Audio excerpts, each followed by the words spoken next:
Hello guys, मैं आपको आज स्टोरी सुनाना चाहूँगी लॉर्ड अयप्पा की। लॉर्ड अयप्पा जो कभी किसी ज़माने में किसी स्त्री से प्रेम करते थे, पर किसी कारणवश उन दोनों का विवाह नहीं हो पाया, तो उस स्त्री ने कहा कि आप आज नहीं तो कभी और आप किसी दूसरी स्त्री से विवाह करोगे।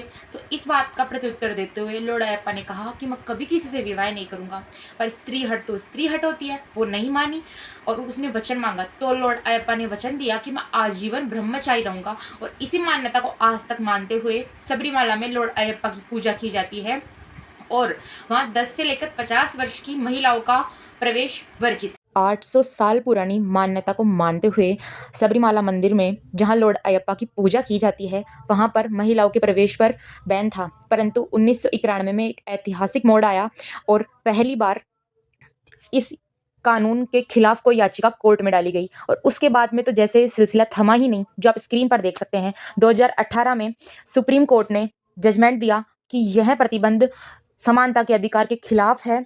2018 के सबरीमाला फैसले के बाद 2026 में केंद्र सरकार ने सुप्रीम कोर्ट में याचिका दायर की है सबरीमाला केस को दोबारा सुनने को। फैसला चाहे जो भी आए, वह महिलाओं के हित में आए या उनके अहित में, पर मैं अपना विचार रखना चाहूंगी कि यदि आज सबरीमाला मंदिर के मामले में सुप्रीम कोर्ट महिलाओं के प्रवेश पर बैन को उचित मानते हुए महिलाओं के प्रवेश पर रोक लगाता है, तो यह कहानी सिर्फ सबरीमाला मंदिर की नहीं रहेगी। देश में सैकड़ों जगह मांग उठेगी जहां किसी न किसी तरीके से SC/ST समुदाय और महिलाओं को मंदिरों में जाने पर रोक लगाई जाएगी, उनको पूजा याचना नहीं करने दी जाएगी।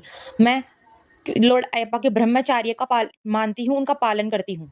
परंतु आप जरा सोचिए, क्या मंदिर में जाने वाली हर स्त्री उनकी पत्नी योग्य हो सकती है? वो उनकी बहन या उनकी माँ भी तो हो सकती है। और लॉर्ड अयप्पा को जन्म भी तो किसी स्त्री ने दिया होगा, तो कैसे किसी स्त्री के जाने से उनके ब्रह्मचार्य का पालन टूटता है? संविधान ने हमें धार्मिक स्वतंत्रता का अधिकार दिया है, हमें समानता का अधिकार दिया है, तो यह अधिकार सिर्फ पुरुषों तक सीमित क्यों? धार्मिक स्वतंत्रता का अधिकार महिलाओं के लिए नहीं है क्या? स्वस्थ लोकतंत्र की पहचान होती है सभी अधिकारों का संतुलन। अब आप अपनी राय कमेंट बॉक्स में जरूर लिखिए। धन्यवाद।